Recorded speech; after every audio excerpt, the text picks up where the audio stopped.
Give it up for Jeff Simon! Give it up for Scotty. Scotty's one of the top divorce lawyers in Manhattan. Really, I've got divorced so many times, but I have him on speed dial. Everybody have a nice Christmas? Good, good. My kids came through. I told them I won $125 each from all three of them, you know? $375 is the going rate for a decent hooker today, you know? Came through good. And then, some people you just can't please, right? Just can't please. Like I gave my Mexican landscaper, 1-year-old kid, a toy lawnmower. And him and his wife are not talking to me. They're calling me a racist. I didn't believe that shit, you know? And then I was watching a Knicks game over my daughter's house yesterday. There's like 40, 50 people. She's got a big house in Jersey. And then I was sitting next to this old Jewish guy, you know? And the guy was a racist, you know? Most Jews are not racist, you know? Believe it or not. And this guy kept yelling during the game, "Put Novak in! Put Novak back in!" He's the only white guy on the Knicks, and he wouldn't shut the fuck up. "Put Novak back in!" I said, "Shut the fuck up. He can't make a shot unless he's wide open, you know?" This guy wouldn't shut the fuck up. Then I tell you, I was stopped at a Dunkin' Donuts on the way up here today, and I had this Pakistani person that works there really pissed me off. She gave me the senior discount before I could ask for it, you know? What a bitch, you know? Like Scotty said, I'm a Jew from New York. Any Jews here? All right. I tell you, for you people who aren't Jew, there are 3 classifications of Jews, okay? If you got a Mercedes, a Beamer, a Lexus, a summer house in the Hamptons, or season's tickets to the Knicks to the Rangers, you're a real Jew. If not, you're a wannabe like me. I had my chance in the late 50s to be a real Jew, but I didn't invest in bowling alleys for some reason. And then if you live on the Upper East Side and you lost millions to Bernie Madoff, but you don't really give a shit because you're able to write some of it off, you're an Upper East Side Jew. All right, and my favorite period of Jewish history was 4,000 years ago, when the Jews were wandering around the desert trying to find the Upper East Side. And but I'm not religious. I don't believe in the afterlife. But I do believe when we die, we go to a better place. You know, any place is better than this living hell. I'm sorry. Had a bad day. My balls have been itching like crazy all day. It's killing me. You know. But I was born in Brooklyn. Anybody from Brooklyn here? Probably not. You know. Brookdale Hospital in Brooklyn. Used to be known as Bethel Hospital, but they changed it in '42 to Brookdale when Hitler was winning the war. And then I grew up in the '50s. I was a big baseball fan.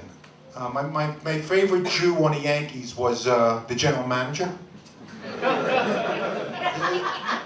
All right. They finally got a Jew in the '70s, Ronnie Bloomberg. Nobody never heard of him, right? The only problem, you did really? Yeah. The only problem was Mayor Bloomberg was a better ball player than this guy. And let's see, every Jew I know voted for Obama, right? Right? Because they're liberal Democrats, right? You're a liberal Democrat, right? I voted for Obama because I love basketball. Really. Like if I'm in a playground and I didn't tell a black guy who's got next that I voted for Obama, there's a good chance he gives me a run, you know? If not, you gotta wait like 2 hours on these courts in Manhattan. You ever go to the West 4th Street court? It's ridiculous, you know? And I love being a Jew, I really do. You know, do you like being a Jew? Yeah, but the only thing I hate making deals with Jews, you know? You don't want to do business with a Jew, because you always get the same 2 lines when you make a deal with a Jew, you know? I swear on my firstborn son's head I'm telling you the truth. And you're lucky I like you, because I'm losing money on this deal.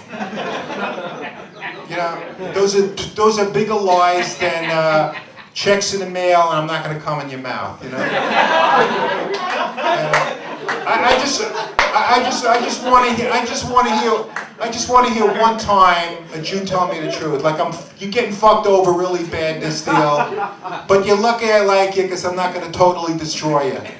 I hear that, I'm happy as hell, you know? That's all I want to hear, you know? And that's the fucking truth. This is not even a joke, you know? But the best deal I ever made was marrying a shiksa. You know what that is? You know what that is. It's a girl not Jewish. It's a girl that's not Jewish. So we had 3 kids, none of them got bar mitzvah. I made $100 grand on that deal. And we got married by a priest and a rabbi. You guys know what a priest is, right? I don't know what country people are from. And the priest didn't want to marry us because I'm a Jew, right? But when I showed him a picture of my 8-year-old nephew, a naked picture of my 8-year-old nephew who was invited to the wedding, he gave me a high five, said, I'll do your ceremony. I swear to God, high five. And then when the ceremony was over, I handed the rabbi a $100 bill. And before I could invite this guy to stay for the dinner, he was running out the door to his next gig. You believe this? At least I realized why this guy was wearing sneakers to my wedding. But I got divorced 12 years ago. I divorced my last wife 12 years ago. And I would have divorced her a lot sooner, but my father-in-law told me, if you ever divorce my daughter, you'll be dog food. You believe this? I had to wait for this motherfucker to die. I meant to ask him right before he died, why dog food? Why couldn't that be something more edible like matzo ball soup, you know? And it's been really tough meeting women for the last 12 years. You know why? Because these women have baggage, you know?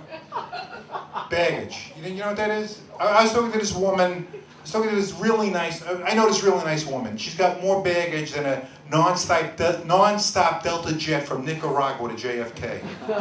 Nobody on that flight is ever going back to Nicaragua. They're like the New Mexicans.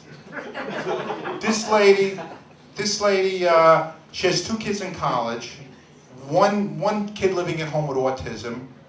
Her mother has MS, her father has ALS, her aunt's got CP, and her cat's got cancer. I'm not getting involved with this woman, you know? You know what CP is? Cerebral palsy? Yeah, oh, great. And then women in their 60s, all they want to be is your companion, you know? What the hell am I going to do with a companion? You know, hey honey, I just jerked off. Could you give me those paper towels so I could clean up my mess? Honey, can you give me my weed? It's in the top drawer. What is this woman going to do for the rest of the time? I mean, all I do is jerk off, smoke weed, and watch football. That's what I do. All right. And then I actually went out with a woman in her 70s, believe it or not. I met her on Match.com. She lied about her age. She was supposed to be 50. I swear to God. And I couldn't get this woman's wheelchair on my car. It was one of these kinds that wouldn't fold up, you know? And then on the way to the restaurant, she made me stop at a CVS, get her something for her ears. She was having pain in her ears. And then when she was blowing me in her apartment, I swear to God, her mouth was like her dentures, I don't know, her mouth was too small. She kept biting my dick really hard. And she asked me, are we going to go out again? I said, yeah, but we're going to have to take Accessoride. You know what Accessoride is? The public transportation for the elderly. I said, I can't spend an hour trying to get this wheelchair on my car. It's unbelievable. And then the mistake I made on Match.com was I put down for occupation. Anybody on Match.com here? I put down that I'm an open mic comic. You know what an open mic comic is? You know, you don't get paid for this shit. And so this woman emails me, she says, can anybody do an open mic? You know, and I go, yes. I go, yes. And she says, can I do an open mic? I go, yes. Didn't I just say anybody could do an open mic, you stupid bitch? Can you believe this woman? Then I click on her profile. Her body type is, I'll tell you later. What are you going to tell me? After I buy you a $100 steak and a $200 bottle of wine at Del Frisco's? Is that what you're going to tell me, you stupid bitch? And then she smokes a pack a day. I mean, you believe this shit? And then she never touches a drop of alcohol, which is code for I'm an alcoholic. I mean, can you believe this shit? Is that it? Am I fresh, Eddie? Okay. We'll get back to the great Scotty. Thank you very much. And all right, come on, let's pass it. First topic, yeah. Right.